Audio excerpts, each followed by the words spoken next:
मेरे दोस्त आज भी उस बात को कहते हैं कि गाड़ी में बस एक ही बंदा था जो उसे चला रहा था। मैं आज भी उनकी बात पर यकीन नहीं करता हूँ, क्योंकि मुझे अपनी आंखों पर पूरा भरोसा था कि उस गाड़ी में आगे दो बंदे बैठे थे।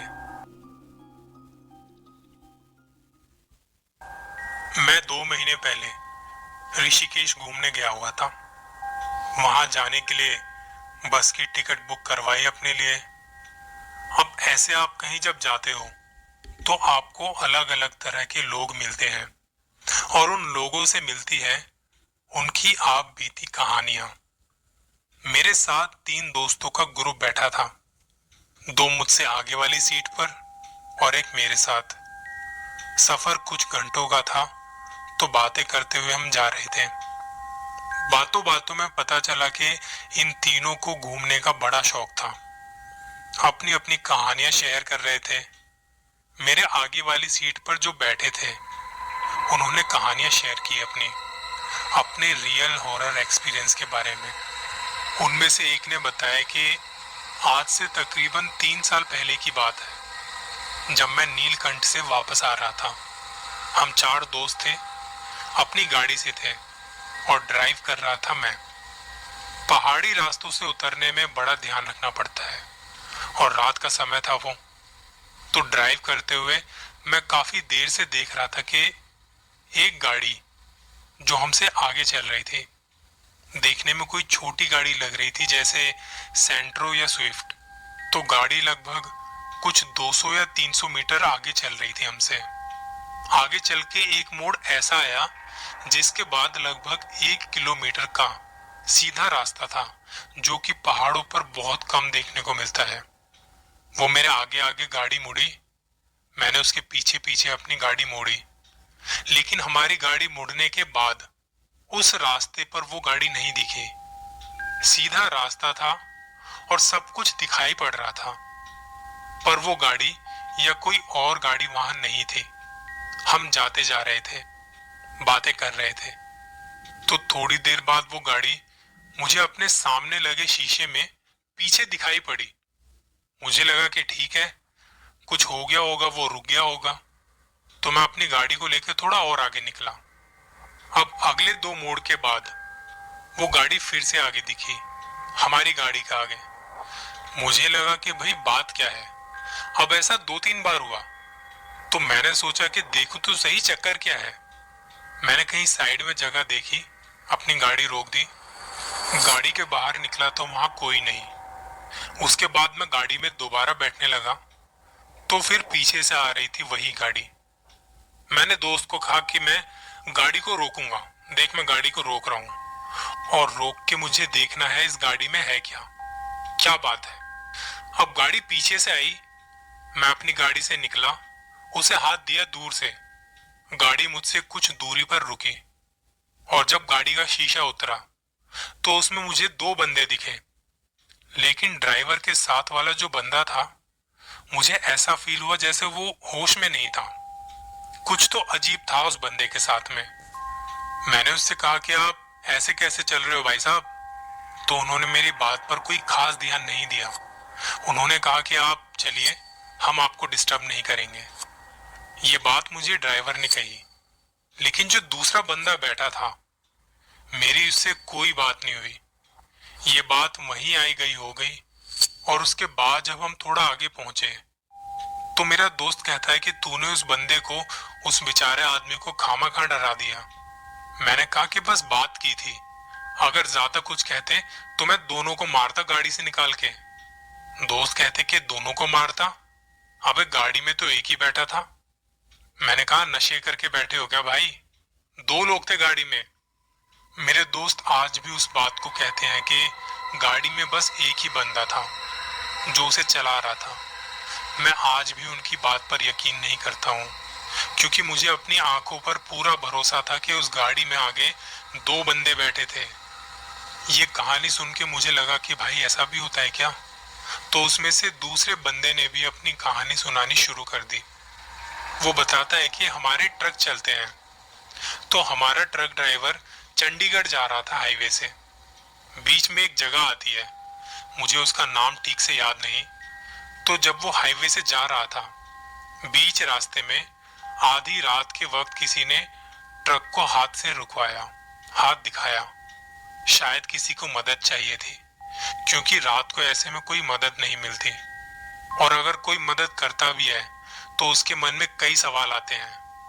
और वैसे भी रात को कुछ चलते हैं तो वो ट्रक चलते हैं, बस ट्रक ही चलते हुए दिखाई देते हैं। हाईवे के शहंशाह होते हैं रात के वक्त। तो जिसने हाथ दिया वो कोई लड़की थी। हमने उसके पास जाके ट्रक को रोका और उसने हाथ के इशारे से कांपती हुई आवाज में कहा कि मुझे मुझे मदद चाहिए आप लोगों की। वो डरी हुई थी, सहमी हुई थी। उसका अच्छा खासा चेहरा सफेद पड़ चुका था। तो उससे हमने ज्यादा कुछ ना पूछते हुए अंदर आने को कहा। वो कांप रही थी, उसकी सांसें फूली हुई थी। ड्राइवर ने उसे पानी पिलाया और जो ट्रक वाले के साथ एक बंदा और था, क्योंकि ट्रक में अक्सर दो लोग साथ में होते ही हैं, चाहे दिन हो या रात हो। तो वो दूसरा बंदा बीड़ी जला रहा था, पर लड़की देखी तो उसने भी अपनी बीड़ी नहीं जलाई। तो जब इस दौरान उस बंदे की नजर उसके पांव पर गई तो उसके पांव उल्टे थे। ये देखते हुए उसने दोबारा से माचिस जलाई और वो माचिस जलते ही एकदम से खिड़की के बाहर कूदी। वो चिल्ला रही थी जैसे उसे माचिस की आग ने जला दिया हो। तो हमारे ट्रक ड्राइवर ने बताया कि उसके साथ ऐसा ऐसा वाकया हुआ था जो वो कभी नहीं भूल सकता।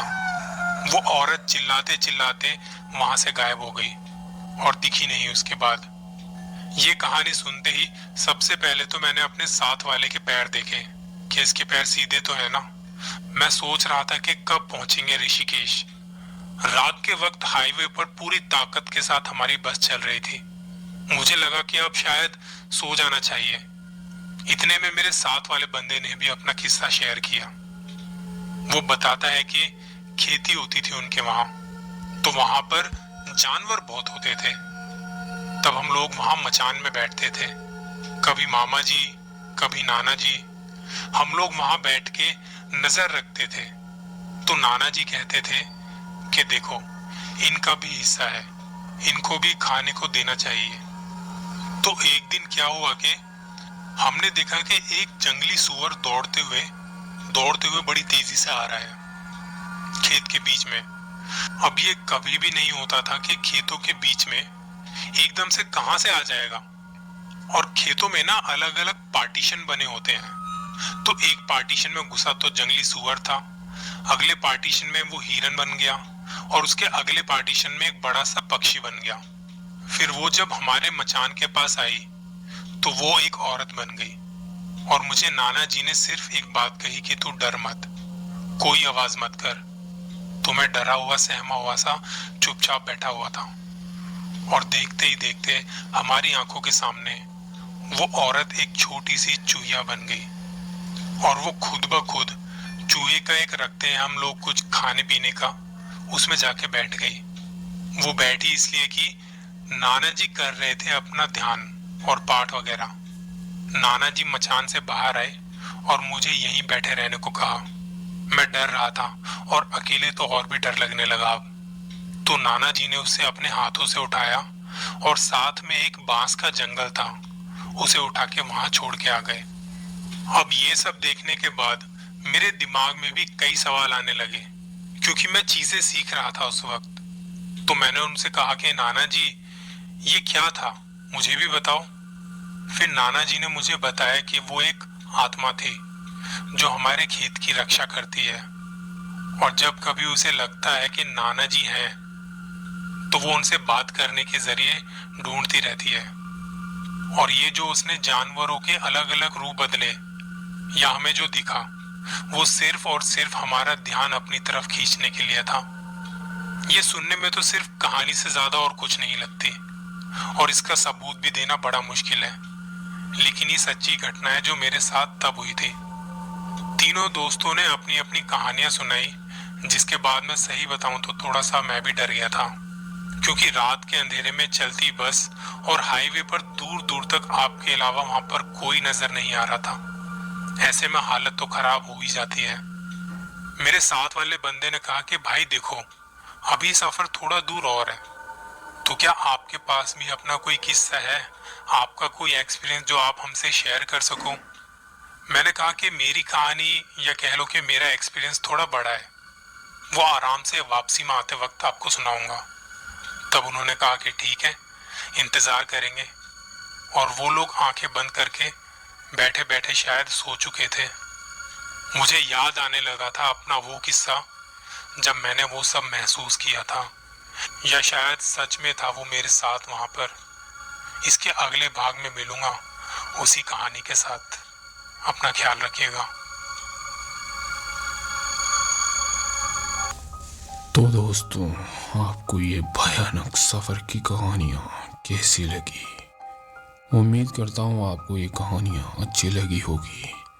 मैं मिलता हूँ अगले ऐसे ही डरावनी कहानी के साथ। तब तक सुनते रहिए डर की आवाज़।